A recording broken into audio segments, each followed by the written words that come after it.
Hello everyone, we're going to look at multiplying algebraic terms. So simplifying algebraic terms when you're multiplying. So let's have a look at these examples we've got here.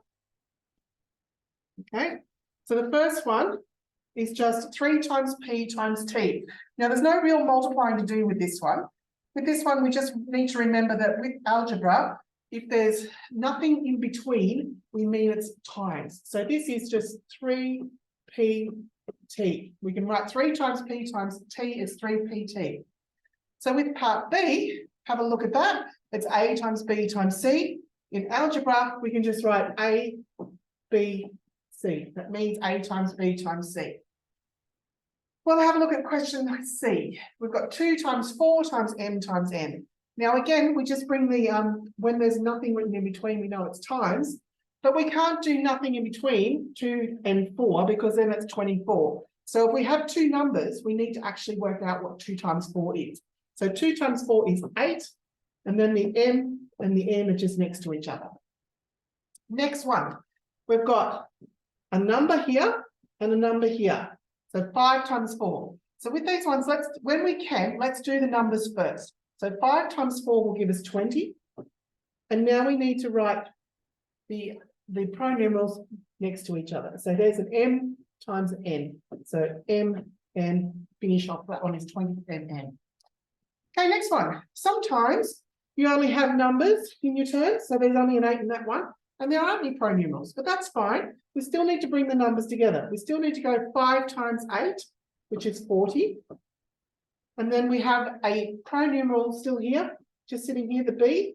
It's just part of that, and we have to add that on the end there, so 40b. Okay, next one, 10mn times 3g. Okay, 10mn times 3g. The 10 is the number, the 3 is the number. We've got to do that bit first. 10 times 3 is 30. Now, we just bring the pronumerals together, mn and g. Now, we can put mng, that is fine, that is correct.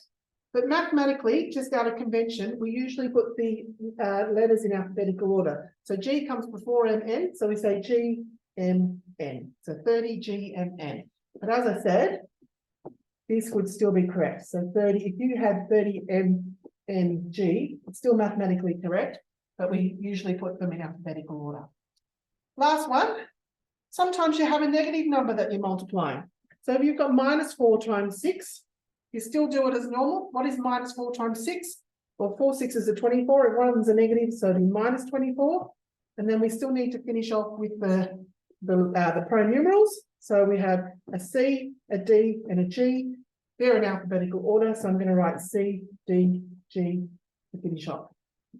Okay, now you pause the video and try this yourself now. You try these ones over here. So pause it, give them a go. And then I'll do the answers. So obviously pause, you've paused it, you've tried it, now I'm going to do it. 5 times 3 is 15. M times P, MP. Okay, next one. The number 3 times 11 is 33. It's just got a B, so I'm going to put a B there on the end. Now this one has no numbers in it. It's just A, B, C, G. There's no numbers. I don't need to multiply any numbers. I just need to put my letters together.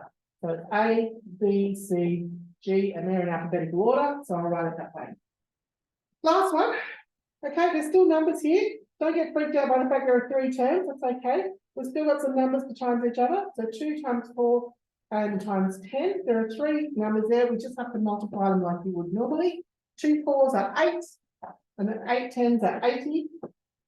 And then now I do my pronumerals. I've got my P and the N. That's all I need to worry about. The PN. Now that's mathematically correct, but it's not in alphabetical order. I would normally put it as NP. Done.